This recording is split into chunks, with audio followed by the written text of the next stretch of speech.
All right. I believe we are live. Hello and good morning, everyone on Facebook land. I feel like I haven't been here so long, out here live, but last week we were live on the podcast. We had a Member Monday Spotlight last week. So even though I didn't think I was out here a lot, I'm probably out here more than the average bear. Let's just say that right now. So, as you all know, Member Monday Spotlights happen every single Monday.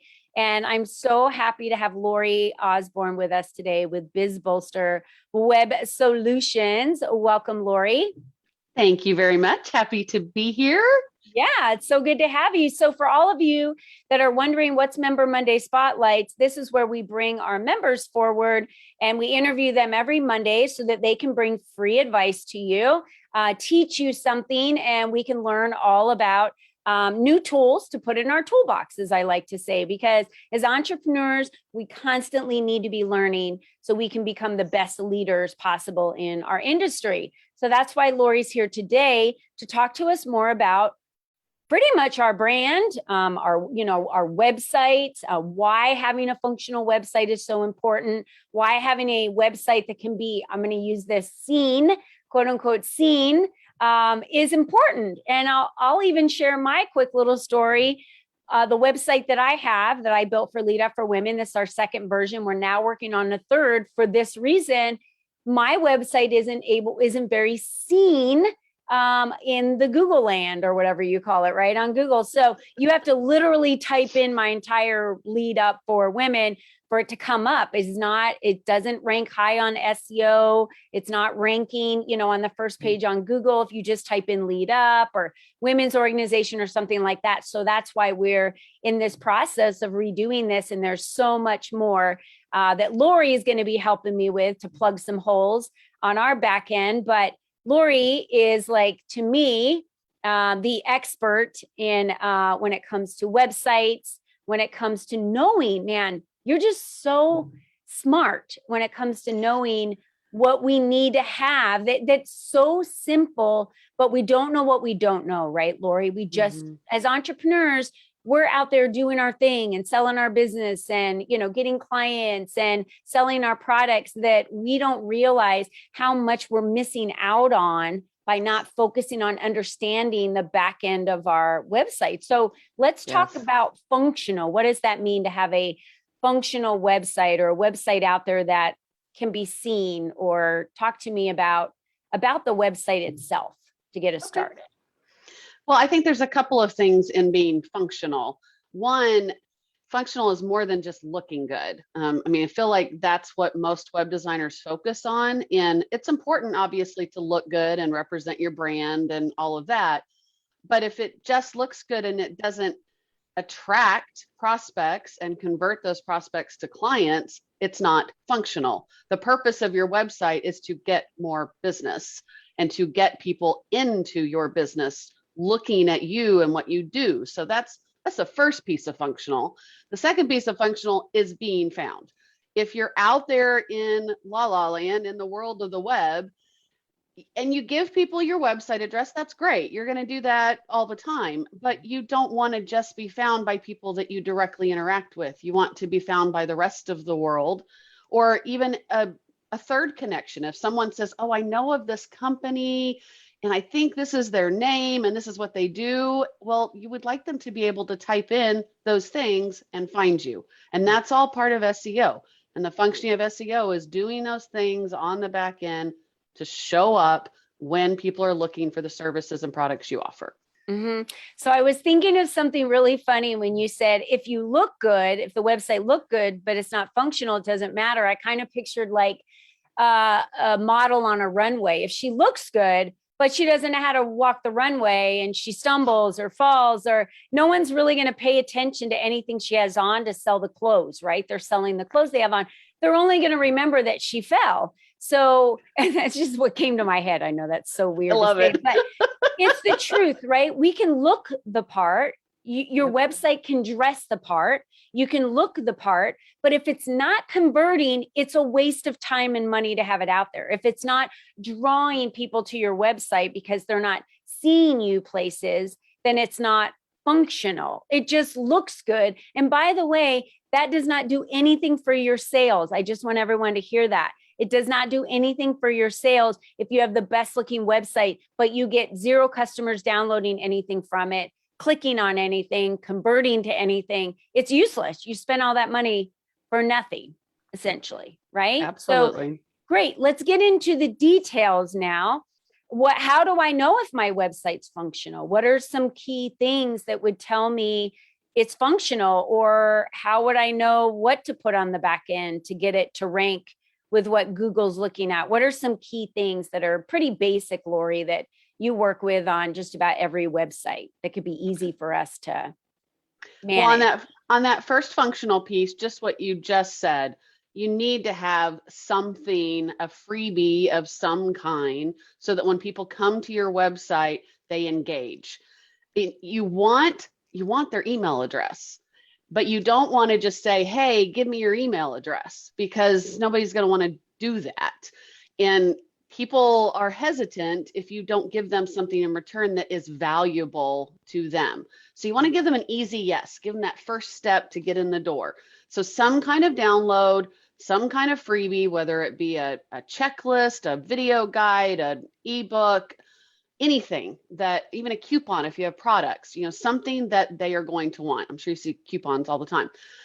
Then you want to capture that email address, keep it in your opt-in area, and then you want to communicate with those folks going forward. So that's the functional piece there. And let me add, part of that is also that next step of a proper landing page and thank you page, so that they know where to go and they know that you've appreciated them being there. So that's kind of that process, the opt-in, landing page, thank you page. And then on the SEO side, I'm sure most of you have heard keywords. Yes, keywords are important. Having keywords in your content, whether it be blogs or the pages themselves. There's also places on every website where you can put in your keywords, so it helps build that. And then within Google My Business, you're telling Google what your keywords are. So keywords are key. You also want that frequency of the keywords showing up. Google loves fresh content. So if you have a static website that never changes, you can have all the keywords in the world, but Google is frankly going to lose interest. And when I say Google, I mean the algorithms, but you know what I mean. Google wants fresh, unique content. So keep those blogs up to date. If you do podcasts, make sure you're doing a printed version as well with those keywords. If you're doing Google My Business, make sure you're keeping that up to date, because that's also fresh content to Google. It's outside your website, but it's driving to your website. So Google My Business is huge. So there's all kinds of things you can do yourself on SEO, but those are, kind of some of the few things. What are some of the key mistakes that you see entrepreneurs make when it comes to building a website? Because again, right, that's not their genius. That's why it's your genius.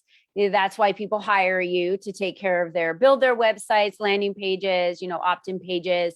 What are some of the key things that entrepreneurs are doing wrong that they don't even realize they're doing wrong, right? Someone might be watching this right now like, oh, my website functions just fine. And then you mention something they're doing wrong and they're like, oh, maybe not.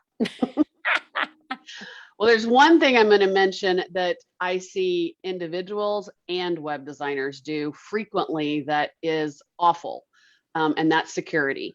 I cannot even tell you the number of WordPress sites that I have seen that are missing security. If you see HTTP without an S on the end, there is no SSL certificate, and that's a problem for you, and it's a problem to Google. Google has just come out with an update in May, and they raised security as one of their key features that they're looking for. So I see web developers do it as much as individuals, and probably even less with individuals, because you're probably using a non-WordPress site where security is included, but you still have to sometimes turn it on. So just make sure you've got HTTPS, and if you have a developer, ask them to fix that. The other things I would say are not having the opt-in, not having anything there, not having any landing page.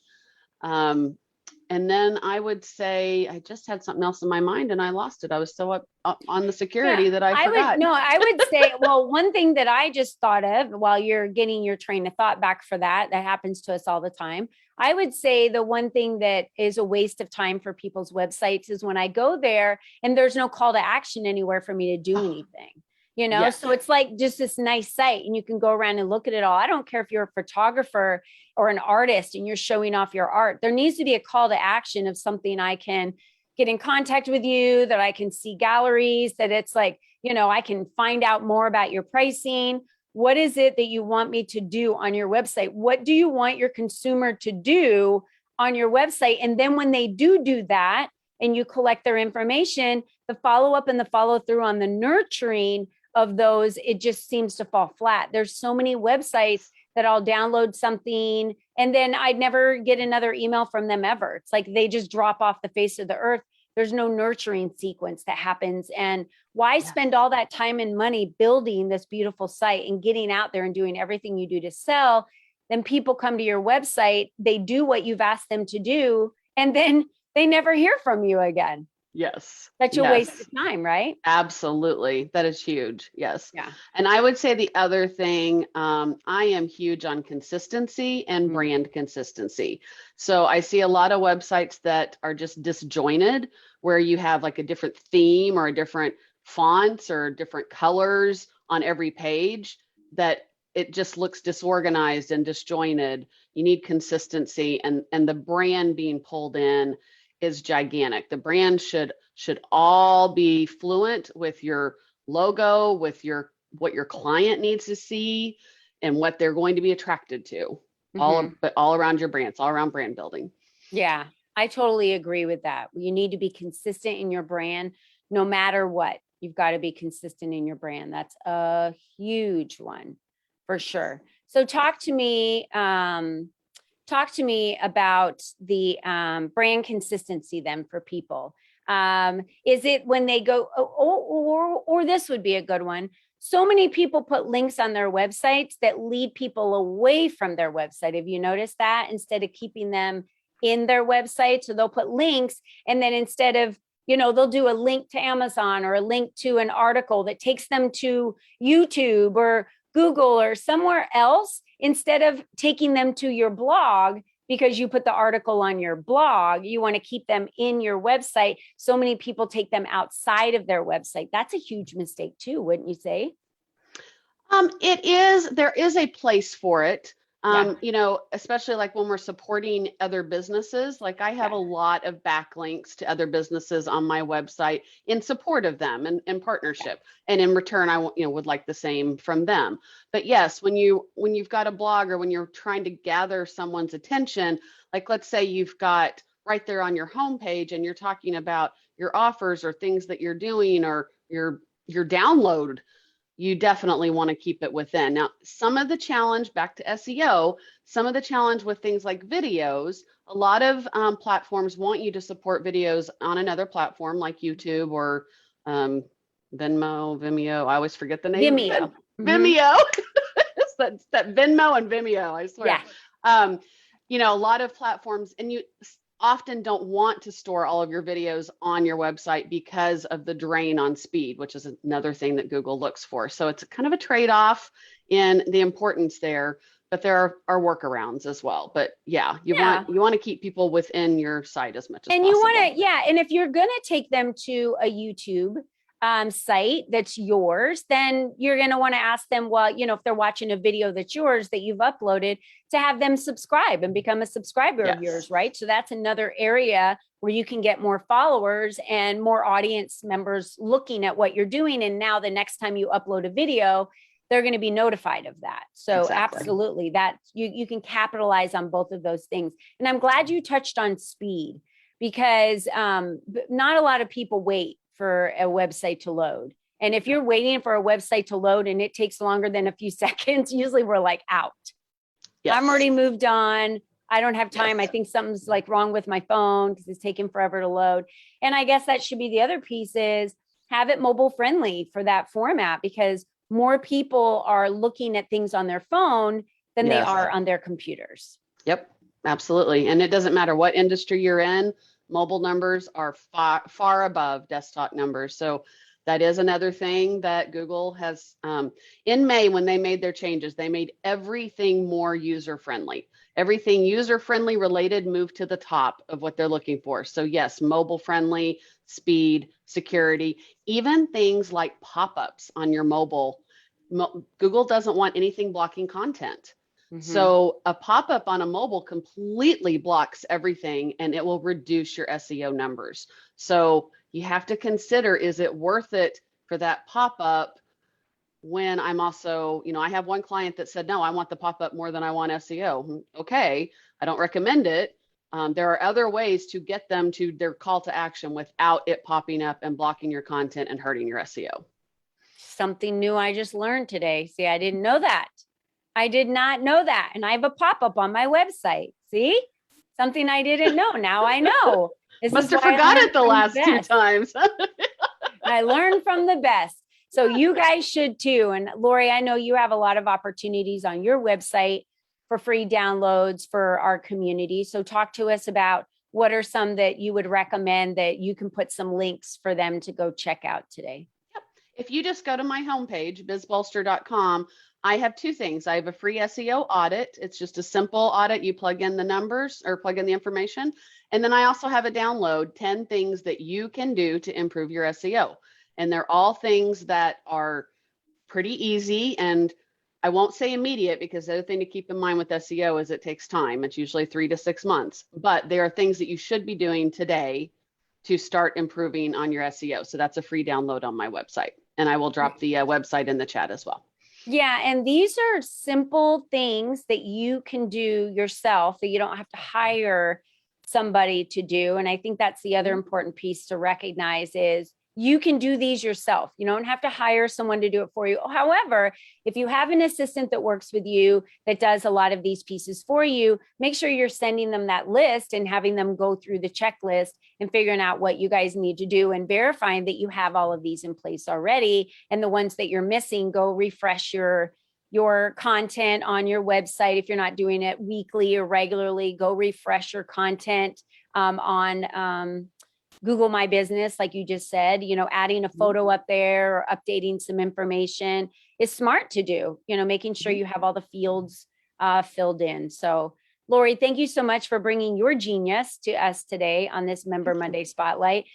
No one likes to talk about websites, but we all have them and we all want them to function to convert members and convert clients and sell products and services.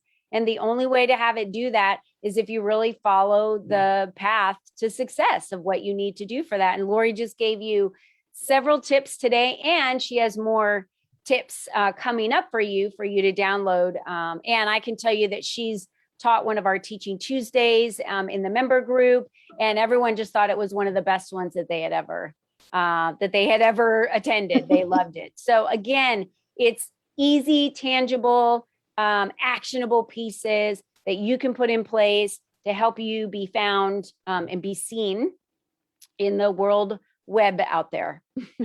Yes. All right. Awesome, Lori. So she'll drop the link in there below for you guys. Make sure you click on that. And Lori, thank you so much for being a valued member of Lead Up for Women and teaching us everything that you taught us today. You're always so gracious with your knowledge. Thank you so much for having me. It is such a pleasure. You're the best. All right, everyone, go crush your goals this week and we'll see you next week. Take care. Have a great week. Bye-bye, everyone. Bye-bye. See you, Facebook.